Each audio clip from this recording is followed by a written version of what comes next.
धुरंधर movie के आने से दो तरह के लोगों को सबसे ज़्यादा प्रॉब्लम हुई है। सबसे पहली हुई है पाकिस्तानियों को और दूसरे नंबर पर हुई है इंडिया में ही बैठे हुए लेफ्टिस्ट लोगों को। और इसी में एक और नाम जुड़ गया है रीत पड्डा का। रीत पड्डा कौन है सबसे पहले ये जानते हैं। रीत पड्डा की वैसे तो खुद की कोई पहचान नहीं है, बट वो एक सेलिब्रिटी की बहन है जिनका नाम है अनीत पड्डा, जो आपको सैयारा मूवी में दिखी थी। सैयारा मूवी के बाद अनीत पड्डा काफ़ी ज़्यादा फेमस हो गई थी, बहुत ज़्यादा तारीफ हुई थी। बट अब दोबारा उनका नाम काफ़ी ज़्यादा फेमस हो रहा है क्योंकि उनकी बहन रीत पड्डा ने सोशल मीडिया पर धुरंधर मूवी को लेकर कुछ क्लेम्स किए हैं, कुछ आरोप लगाए हैं और उसे प्रोपेगेंडा और एक गवर्नमेंट फ्रेंडली मूवी बताया है। जिसके बाद से लोगों ने उनको जो क्रिटिसाइज़ किया है उसके बारे में शायद ही किसी को ना पता हो। रीत पड्डा ने पहले तो धुरंधर मूवी को एक प्रोपेगेंडा बताया और उसे कंपेयर किया केरला स्टोरी और कश्मीर फाइल्स से।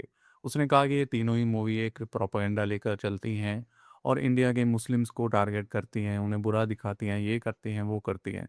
ऐसे उन्होंने करते-करते प्रियंका चोपड़ा को भी इसमें घसीट लिया कि जब ऑस्कर्स को होस्ट करते हुए उनके पास मौका था फ्री पैलेस्टाइन वाले इशू को सपोर्ट करने का, तब वो चुप रही।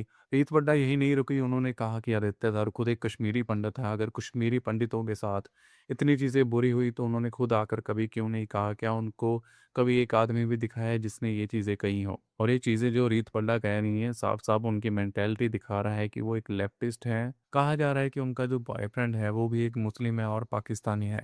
तो आपको समझ आ रहा है कि ये चीज़ें कहाँ से आ रही हैं और उनका धुरंधर को टारगेट करना कोई कोइंसिडेंस नहीं है, ना ही उनकी एक क्रिएटिव लिबर्टी है। अनीत पड्डा पर भी इस चीज़ के कारण काफ़ी ज़्यादा सवाल उठ रहे हैं। अनीत पड्डा को लोग टारगेट कर रहे हैं क्योंकि वो एक इंसान को फ़ॉलो करती हैं, जिसका नाम है हसन पाइकर।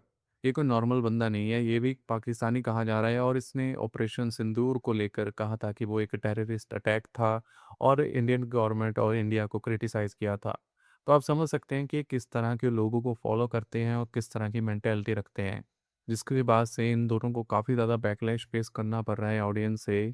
और रीत पड्डा ने जो अपना अकाउंट था, पहले तो इस कमेंट के बाद प्राइवेट किया और उसके बाद उन्होंने अपना अकाउंट ही हटा लिया, यानी कि वो टर्मिनेट कर दिया। तो रीत पंडा जो खुद एक लेफ्टिस्ट हैं और फ्रीडम ऑफ एक्सप्रेशन की बात करती हैं, जब ऑडियंस ने उनके खिलाफ फ्रीडम ऑफ एक्सप्रेशन यूज़ किया तो उन्होंने खुद का अकाउंट ही टर्मिनेट कर दिया।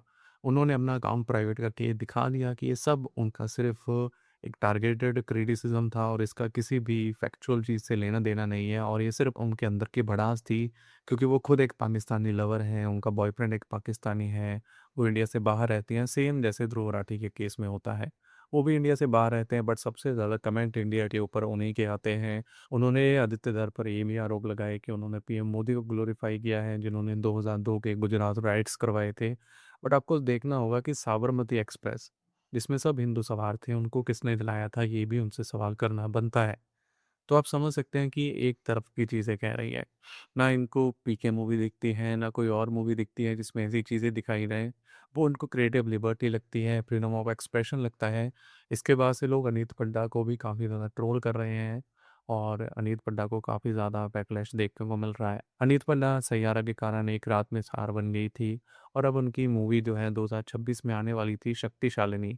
बट इसके कारण उनको काफ़ी ज़्यादा क्रिटिसिज़्म मिला है और हो सकता है कि ऑडियंस उनकी मूवी को भी बॉयकॉट करना या किसी तरह से उनके खिलाफ काम करे। आपको क्या लगता है कि ये चीज़ें क्यों होती हैं? ध्रुव राठी हो, अरफा खानूम हो, इन खास लोगों को ज़्यादातर जो लेफ्टिस्ट कहे जाते हैं, इनको ही उसमें कंट्रोवर्सी, प्रोपेगेंडा क्यों दिखता है? राजामौली, रजनीकांत, करण जौहर या कोई भी बड़ा-बड़ा सेलिब्रिटी हो, जिन्होंने मूवी फ़िल्म मेकिंग को डीप से स्टडी किया है, राम गोपाल वर्मा हो, उनको कोई प्रोपेगेंडा क्यों नहीं दिखता और वो क्यों धुरंधर को एक बेंचमार्क बता रहे हैं? अपनी राय कमेंट्स में ज़रूर बताएँ और क्या लगता है आपको रीत वड्डा, अनीत पड्डा के करियर में आगे जाकर क्या चीज़ें होने वाली हैं इस कंट्रोवर्सी के कारण? Thank you.